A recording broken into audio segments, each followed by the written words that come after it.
Бұл Синай жарым аралы. Синай жарым аралы деген, Синай деген бұл жанагындай тиш дегенди билдирет экен, да тишке окшоп кылык сыяктуу болуп турат экен бул арал өзү. Анан Шарм эль Шейх деген бұл которулушу Шейхтин бухтасы деп которулат экен. Бұл азыр биз көрө турган жер. Бұл жер болсо чоң сегиздиктин саммити өтүп, ошонун урматына курулган монумент экен. Бул жерде арабтар чынын айтканда кум баскан чөлдө эле иштетип, ушу туристтерге ыңгайлаштырып,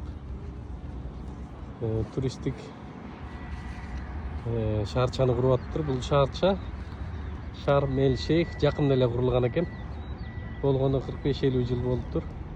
Анын ортосунда Израиль басып алган экен бул жерди еще. Андан кийин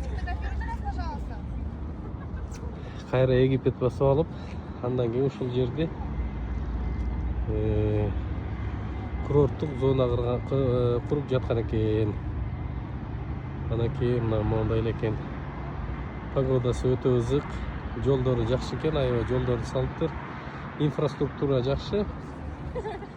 Албетте биздин Кыргызстанга жетпейт эмелери. Погодасы бардык жагынан бизге жетпейт. Чөл деле булар туристтер келе турган жайга айланып атыптыр. Ушундай экен.